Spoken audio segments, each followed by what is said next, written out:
The video you selected is part of a class which is available on Udemy.com, Thinkific.com, and Teachable.com. Coupons for these courses are available through our channel and website.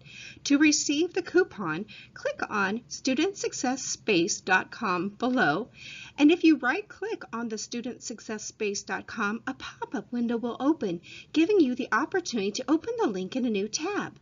On the channel page, click the About button on the far right of the menu. This will open a page which tells a little more about our channel.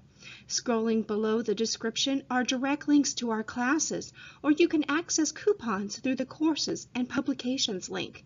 Thank you for watching. Be sure to check out our newest publications on Amazon.com, and don't forget to subscribe to our channel, Student Success Space.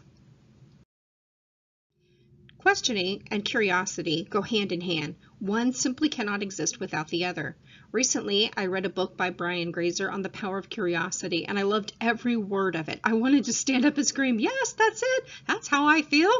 Learning journals are simply a record of answers to our questions created through our curiosity. Children are the greatest examples of this curiosity, yet as we get older, adults squish this desire almost as if possessed by embarrassment for thinking about a question or possibly not knowing the answer. Sitting with my 4-year-old nephew in church a few months ago reminded me of the power of asking questions. Squirrely, the very squirmy young man, I just cannot begin to tell you how much this boy moves. He's climbed on my lap and he faced me. He says, "Aunt Tracy, where's the gum?" I responded, "It's in my bag. Can I have it?" "Not until after we have the sacrament, the bread and the water." And I thought that would suffice, but no, it didn't. I didn't acknowledge him, and when I didn't, hoping my example of reverence would prompt him to be reverent, he put his hands on both of my cheeks and forced me to look in his eyes. "Why can't I have gum until after the sacrament?" he whispered. There it was, such a simple question. Not having a piece of gum until after the sacrament was the rule when I was growing up. My brother and his wife kept the same rule.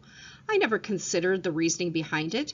During the passing of the sacrament, I pondered this simple question, and many reasons came to my mind. Mostly, I learned something new. The value of asking questions and being curious about even the most rote actions. The challenge is to ask questions and to learn how to develop curiosity again, that curiosity of being a child. It's difficult to come up with something to learn. Do you feel that way? And at times it can be, although I have to admit I don't really find that to be a problem. I seem to have a never-ending list of books to read and things that I want to learn. However, if you do find this to be a problem, brainstorming is a wonderful idea. It is a free form of thinking with no rules. It's a process where your ideas are created without criticism or critique. The value of brainstorming is to create a great quantity of ideas in a very short amount of time. There are a variety of ways to brainstorm. Graphic organizers or the web approach can be used. Ideas are generated by usually choosing a main idea and followed by creating a web of related topics. Another option, which is my favorite to look at, is the 5 W's and the H. Who, what, where, when, why, and how. This works most effectively after a main topic is chosen. In choosing the main topic, brainstorm what surrounds you. Where do your feet rest? On glazed brick. Maybe you are interested in knowing about how the television works. Is there a problem facing your children? Social anxieties. What is the problem that's at the forefront of your mind? Are you interested in investing opportunities? Does your budget balance?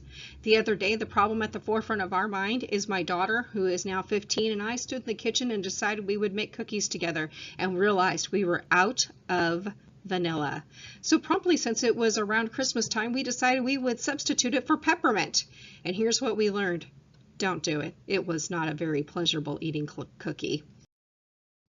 However, the wonderful thing about generating that question was that we learned something new. We learned something about cookies, and we learned something about the real value that vanilla adds to a recipe. Other places to get ideas is to observe others. One summer, my children and I sat in the park and we actually watched people. My son generated questions about pets and dogs, and he looked up the answers to his questions, which led to an experiment in dog training for our dachshund, Samoa. Other places to get ideas might be the bookstore or walk around the neighborhood. Do you have a home improvement idea that you'd like to try? What about your classroom? museums, art, cars. Actually, the youth list is inexhaustible, and it comes down to really what interests you most. Generate these questions, and then as you do so, record them in your learning journal. Then as you go through your day or while you read, I record my questions in my notebook. The other day I was reading some information about the Honey-Mumford learning theory, and as I read, a question came to my mind. Is there a correlation between the Honey-Mumford learning styles and IQ? I still haven't found the answer to that because I haven't really investigated it yet. And it would be simple to brush away that question. I've done it repeatedly, brushing away a question. However, I attempted to record the question in my learning journal. Later, when I need something to learn, or maybe I'm just revisiting notes, these questions stand out.